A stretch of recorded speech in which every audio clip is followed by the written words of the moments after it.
Module Overview. This module explores the skeletal system, the internal architectural framework that supports the human body, dictates posture, and gives rise to the surface forms and anatomical landmarks observed in figure drawing. The skeleton is not just a passive structure, it is the mechanical base for every gesture, pose, and anatomical motion.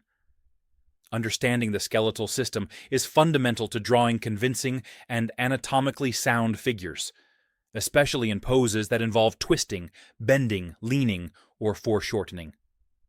This module covers the bones most relevant to artists, explains how they affect surface landmarks, and emphasizes skeletal rhythm, symmetry, and constructional logic.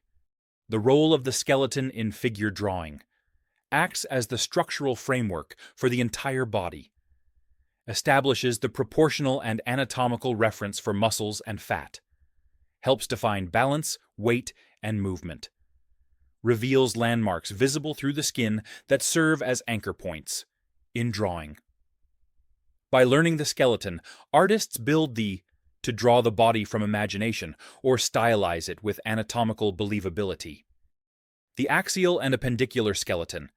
Axial skeleton, the central core of the body, consisting of skull, cranium and facial bones, spine, vertebral column, cervical, thoracic, lumbar, sacrum, coccyx, ribcage, 12 pairs of ribs plus sternum, functions.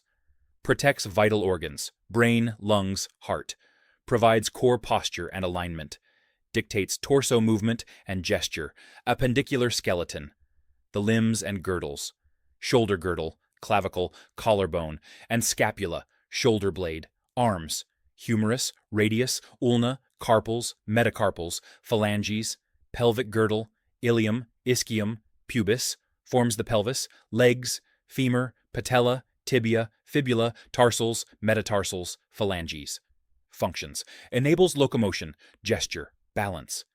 Varies significantly across gender and body type. Crucial to understanding limb articulation and spatial orientation. 3. Major skeletal landmarks for artists. These landmarks protrude near the surface and serve as guides in gesture and proportion. Cranial bump, external occipital protuberance. Clavicles, horizontal rhythm of shoulders. Acromion process, tip of scapula where it meets clavicle. Spine of scapula, back view of shoulder blades. Sternum center chest anchor, iliac crest, hip bones visible in slim models. Asis anterior, superior iliac, spine hip protrusions at the front. Greater trochanter, upper thigh often confused with hip joint. Patella, kneecap, key for knee bending. Olecranon, elbow point. Medial and lateral epicondyles, visible in the knee and elbow joints. Malleolus, inner and outer ankle bones. Artists use these bony points to construct gesture drawings, place muscle groups, and align figure proportions. 4. The spine, the central axis of gesture and posture. The spine is the most dynamic part of the skeleton in gesture drawing.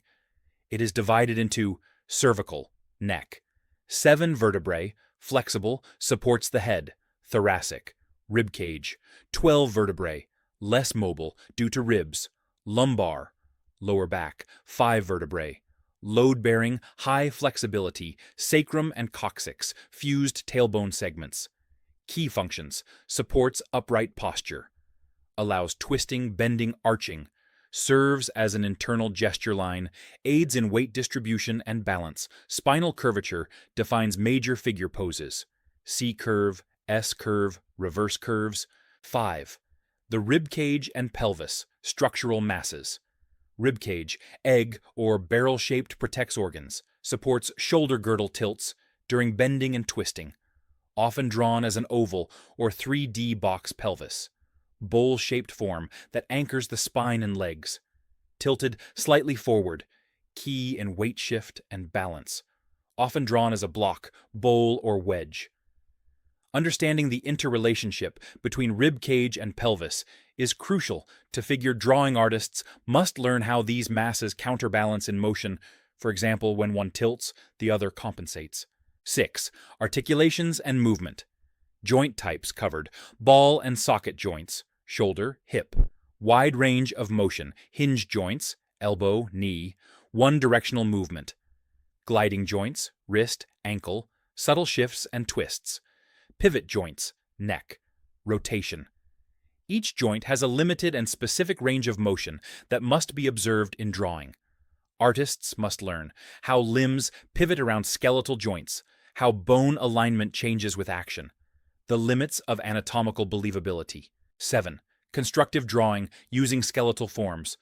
Blocking in the pelvis and rib cage as masses, using center lines to track alignment and twist. Attaching limbs based on skeletal connection points. Observing bony alignment in live model drawing. Artists will apply this knowledge using 3D mannequin construction, wireframe gesture skeletons, anatomical tracing from reference. 8. Variations and artistic considerations. Gender skeletal differences, e.g., wider female pelvis, narrower shoulders. Age differences. Bone size, ossification, curvature. Stylization, e.g., exaggerating bone length in character design. Bone simplification for cartooning and animation. Even when stylizing, the skeletal logic must remain consistent for the figure to appear believable. Learning outcomes.